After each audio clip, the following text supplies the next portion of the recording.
시선으로 사건을 들여다봅니다. 탐정 손수호 변호사 어서 오세요. 네, 안녕하세요. 예, 오늘 다룰 사건 뭔가요? 네, 2주 전에 벌어진 사건인데요. 최근 더 화제가 되고 있습니다. 유명 가수 제시의 한 남성 팬이 사진 촬영을 요청했다가 난데없이 폭행당했잖아요. 네. 오늘은 이른바 제시 팬 폭행 사건을 다뤄보겠습니다. 일단 분명히 할 건 가수 제시가 팬을 폭행한 건 아니에요. 네, 제시 팬 폭행이 아니라 네. 제시 팬 폭행 사건인데 제시 일행이었던 한 남성이 팬을 때린 겁니다. 처음에는 술김에 벌어진 해프닝성 사건 아니냐 이렇게 생각했는데요. 하지만 뭔가 이상한 부분이 계속 나오면서 의문이 생길 수밖에 없고요. 네. 그리고 지금 중요한 단서가 나왔습니다. 자, 그날로 돌아가 보겠습니다. 9월 29일 새벽 어떤 일이 있었던 겁니까? 네, 서울 압구정이었는데요. 가수 제시가 남성 3명 그리고 여성 1명과 함께 길가에서 이야기를 나누고 있었습니다. 자, CCTV가 굉장히 선명하게 있어서 저 유튜브로 보실 수 있는 분들은 좀 봐주세요. 예. 네. 이때 제시의 오랜 팬이라는 남성이 제시를 발견하고 다가와서 네. 사진 촬영을 요청했어요. 요청하네요 지금. 네, 예. 18살짜리 굉장히 어린 남성인데 근데 다가오는 것도 조심스럽게 다가와요. 네네, 예. 문제가 없어 보이죠. 자, 그런데요, 당시 제시는요 또 늦은 시간이었기 때문에 정중하게 거절을 했어요. 여기까지는 문제가 없는 거예요. 네. 그런데 폭행당한 팬에 따르면 당시 이런 일이 있었다는 겁니다. 제시에게 사진 촬영을 요청하는데 갑자기 일행 중에 한 명인 남성 A가 영어로 욕을 하면서 다가왔다. 막아섰고 배를 툭툭 치면서 위협을 했다는 겁니다. 그러자 제시가 팬에게 사과를 했어요. 죄송하다. 지금 상황에서 촬영은 안 될 것 같고 죄송합니다. 라고 정중하게 말을 했고요. 또 당시에 A를 붙잡고 말리기도 했습니다. 팬도 잘 알겠다고요. 죄송하다고 말하면서 자리를 떠났는데 그때 사건이 터진 겁니다. 일행 중에 또 다른 남성인 B가 다가와서 갑자기 주먹으로 얼굴을 때린 거죠. 좀 전 영상에도 나왔죠. 아니, 그러니까 돌아가려는 사람을 때리네요. 네, 그리고 이어서 발길질까지 했는데요. 결국 팬이 한순간에 피해자가 돼버린 거잖아요. 네. 그리고 일행 중에 또 다른 남성도 피해자를 위협했다고 주장했습니다. 그때는 제시 씨는 어떻게 했어요? 영상을 보면은요, 이 때리는 일행을 잠깐 말리는 동작들은 나옵니다. 하지만 금세 포기하고 이 현장을 떠났습니다. 자, 맞은 피해자, 그 팬은 당연히 경찰에 신고를 했겠죠? 네, 그렇습니다. 신고하고 경찰을 기다렸는데요. 하지만 경찰이 오는 그 사이에 일행이 싹 다 사라졌습니다. 그래서 피해자는요, 출동한 경찰과 함께 근처 거리를 돌아다니면서 제시 일행을 찾아다녔는데 근처 술집에서 술 마시고 있는 이 일행을 발견했습니다. 그러면은 가해자 바로 잡았겠네요? 아니요. 때린 사람, 주먹으로 얼굴을 때린 사람은 거기 없었는데요. 이 제시 일행에게 물어봤더니 이렇게 답을 하는 거예요. 아까 때린 사람 누군지 저희도 모릅니다. 지금 어디 있는지도 모릅니다. 아니, 조금 전까지 같이 앉아서 얘기하던 사람인데 누군지도 모른다는 좀 이상한데요? 네, 심지어 사건 터진 후에 피해자의 어머니가 제시의 소속사를 찾아가서 때린 사람 누구냐고 물어봤지만 소속사도 잘 모른다고 했고요. 또 그러면서 가해자가 제시와 친한 프로듀서 겸 래퍼의 지인이라고 하니까 그쪽에 물어봐라 이렇게 말을 했다는 거예요. 하지만 그쪽으로부터도 별다른 답을 듣지 못했습니다. 아까 제시랑 건너 아는 사람이니 그 건넌 그 지인한테 물어봐라 했는데 그 사람도 모른다 그랬어요? 그렇습니다. 그럼 아예 아무도 모르는 거예요, 아직? 그건 아닙니다. 왜냐하면 다행히도 어느 정도 윤곽이 드러나는 중인데요. 사건 당시 제시와 함께 있었던 남성 3명 중에 한 명은요, 요즘 방송되고 있는 래퍼블릭이라는 힙합 서바이벌 프로그램에 출연 중인 래퍼였고요. 그리고 또 다른 한 사람은 코알라라는 이름으로 활동하는 프로듀서 겸 래퍼였습니다. 제시 소속사가 말한 바로 그 사람인데요. 처음 사진 촬영을 요청한 팬에게 다가가서 욕설을 한 사람이라고 해요. 그리고 또 이 코알라의 지인이 폭행을 한 가해자인데 중국인이라고 합니다. 폭행을 한 사람은 코알라 지인이고 중국 국적이다? 네. 그래서 제시는요, 이 가해자에 대해서 이렇게 말을 하고 있습니다. 뭐라고요? 이 중국인 남성 그날 처음 만난 겁니다. 나도 그 사람 누군지 모릅니다. 아니, 제시는 그럼 모를 수 있다 치고 적어도 코알라는 알 거 아니에요, 행방을. 예. 그런데 중국인이라고 주장했잖아요. 그래서 이미 출국을 했다는 거예요. 그래서 지금 어디 있는지 모른다. 이게 제시와 코알라의 입장입니다. 좀 들어도 석연치 않은 부분이 있네요. 근데 제시는 그저 난 모르는 사람이다 이게 입장의 전부입니까? 처음에는 그랬는데요. 사실 팬이 폭행을 당하고 또 현장에서 당시에 피해자를 살피거나 뭐 사태를 수습하는 모습 없이 자리를 떠났잖아요. 네. 게다가 신고도 안 했고 그러니까요. 그리고 아무 일 없는 듯이 술집에서 술 마시다가 경찰을 동행한 피해자에게 발견된 건데요. 그 후에도 별다른 협조를 하지 않은 것으로 보이는데 언론 보도가 나온 바로 다음 날 자신의 SNS에 사과문을 올렸습니다. 네, 네. 그런데 이게 사건 터지고 10일이나 지난 상황이었습니다. 사과문은 뭐라고 올렸습니까? 네, 특별한 내용은 아닌데요. 자신과 관련된 폭행 사건 보도로 많은 분들에게 심려를 끼친 점 사과한다. 팬이 사진 촬영 요청을 해서 정중히 거절했는데 그날 처음 본 사람이 갑자기 폭행을 했다. 갑작스럽게 발생한 상황에 당황해서 팬을 챙기지 못했다. 피해자 측과 연락하면서 가해자를 찾도록 돕고 있다라는 내용이었습니다. 네. 그동안의 주장하고 크게 다를 건 없는데 코알라 입장이 궁금하네요. 코알라 지인이 가해자라고 했으니까 네. 코알라 입장. 사실 피해자가 코알라 측에 연락을 했지만 가해자 신상 관련된 얘기는 듣지 못한 거잖아요. 네. 그러면서 이 피해자 측의 주장은 이렇습니다. 오히려 코알라로부터 이런 말을 들었다는 거예요. 뭐라고요? 제시에게 자꾸 협박해서 연락하지 말아라. 이런 말을 들었다고 하는데요. 그런데 피해자는 제시를 협박하기는커녕 따로 연락한 적도 없다고 합니다.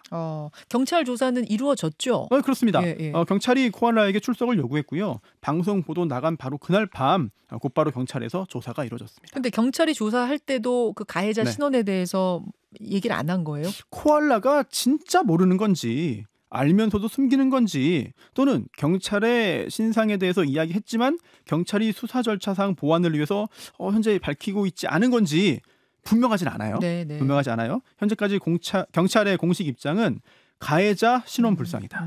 그리고 내국인이 외국인으로부터 폭행당한 사건이기 때문에 엄정히 수사하겠다. 이런 입장입니다. 자, 여기까지입니다. 일단 여기까지인데 근데 여기에서 제시가 이전에도 폭행 사건에 연루된 적이 있다는 보도가 나오면서 논란이 추가가 됐어요. 그렇습니다. 피해를 호소하는 한 여성이 등장했는데요. 네. 제시가 2013년에 이태원의 한 클럽에서 이 여성을 폭행한 사건으로 입건됐다고 주장을 한 겁니다. 그럼 이때 이 사람의 주장, 이 피해자의 주장은 그때는 제시가 직접 때렸다? 그건 그런 거예요? 아닙니다. 그건 아니에요? 네, 그건 아닙니다. 당시 클럽 화장실에서 마주쳐가지고 먼저 들어가라고 이 일행들에게 순서를 양보했는데 네. 그때 제시 일행이 이유 없이 시비를 걸고 때렸다는 주장이에요. 이때도 일행이군요. 네. 근데 그때도요. 제시는 이제 친구들과 상대방이 이게 싸움 붙어서 말렸을 뿐이고 나는 절대로 때린 적 없다라고 반박을 했다는 건데요. 그런데 이 피해 여성이 이 일행을 고소했지만 이후에 취하하면서 사건이 종결됐습니다. 취하했다는 건 오해가 풀렸다는 얘기인가요? 꼭 그렇지는 않습니다. 왜냐하면 이 피해 여성의 주장에 따르면 네. 당시 한국을 방문한 재미교포였는데 근데 출국 날짜가 다가왔다는 거예요. 그리고 미국의 그 직장 관련된 일 때문에 출국을 연기할 수도 없었다. 그래서 어쩔 수 없이 취하를 했다라는 건데요. 그런데 이게 11년 전이잖아요. 네네. 11년 만에 다시 이 이야기를 꺼낸 이유가 이번 압구정 폭행 사건이 당시 이태원 사건과 너무 비슷하기 때문이라고 주장합니다.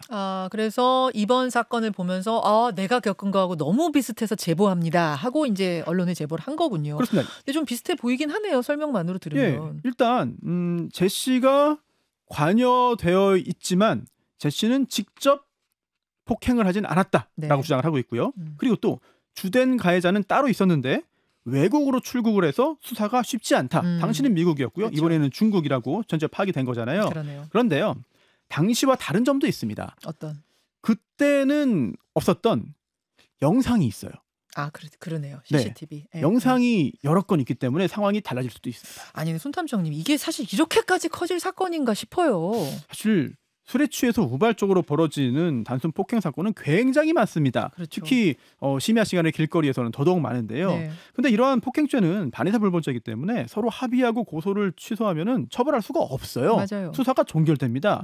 그래서 이제 서로 싸웠다 하더라도 이제 흥분 가라앉히고 사과하고 끝내는 경우가 많죠. 자, 물론 폭행으로 인해서 상해를 입거나 폭행치상이죠.